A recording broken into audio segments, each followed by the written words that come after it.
Good evening. My name is Sharon, and as you just heard, I work for Social Point. Tonight, I want to tell you a story about A/B testing.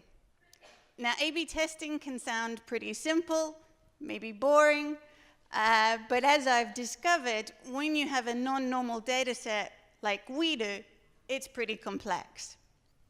These are the games that Social Point is most popular for. All of these games are free to download, and the user chooses whether or not they want to pay inside the game. We have millions of people playing these games every day. And as a data dude or data gal, gaming is just a fantastic industry to work in. Not only do we have a huge and clean data set, what's super fun is how we can action that data. We can change the product every day if we want to. But with that flexibility comes a great deal of responsibility, particularly for the analytics team. We can change the product, yes, but how do we change the product? That's what we have to help the business to decide. And that's where A/B testing comes in. Oftentimes, we are A/B testing new product features, new improvements. And when I say A/B testing, it's the typical, we give 50% of the users, group A, the current game, and 50% of the users some change in the experience in the game. What's different about gaming, or at least at Social Point, is we're not doing these kind of A/B tests. We're not testing the layout of the page, the color of the buttons, anything to do with just conversion on the site. That would be nice and easy. No. Instead, what we're doing is much more deep, fundamental changes to the game like this. This is a feature that took us months to develop. And when it was finished, we A/B tested it to identify the impact on the lifetime value of the players. And it's because we're looking at the monetization that the A/B testing becomes so much complex. These guys are our CEOs, and they're the start of my story because one day they stopped me in the corridor at Social Point and said to me, "It's great that we're doing A/B testing. We love to see results that lifetime value has increased by 10%. But why, when we get all of these results from the experiment and we put these changes live in the game, do we not see improvements in the financial results of the game?" It's a great, great question. And so I took a look at 72 A/B tests that we had run in the last year, and I discovered that only one of those tests had actually improved the results in production in the live game. Now that's a pretty catastrophic result for an analytics team. I was pretty horrified. And so I dug a little deeper, and I looked, and what I found was actually even worse. 27 of those A/B tests, we had actually lost value for Social Point. So it turns out A/B testing isn't so simple after all.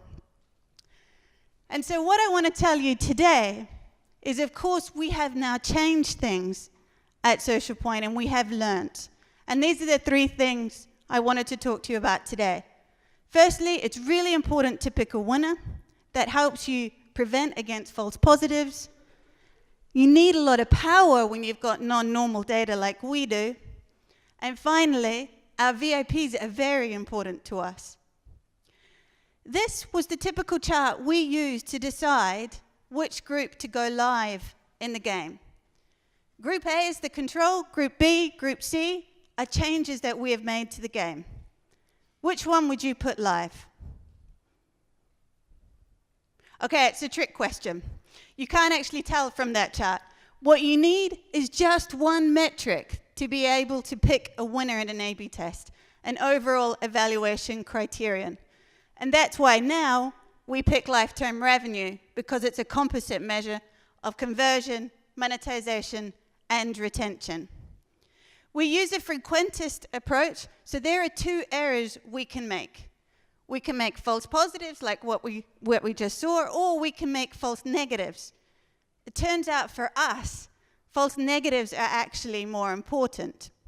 So we need a lot of power in our tests. And the power is related to the variation in our data set.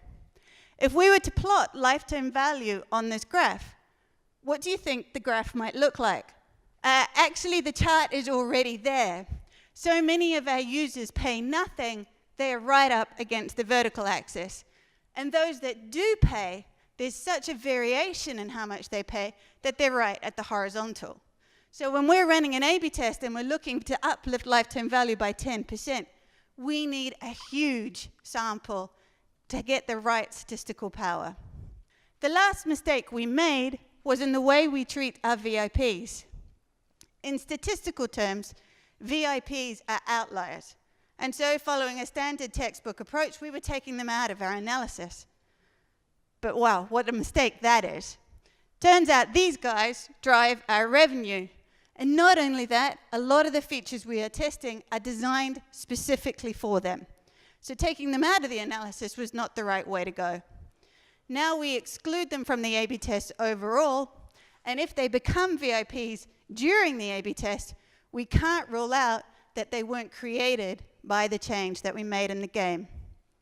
So the 3 learnings we have had so far are, if you have one metric to pick a winner for your A/B test that helps reduce false positives, have a lot of statistical power, helps reduce false negatives, and be very, very careful how we treat our VIP gamers.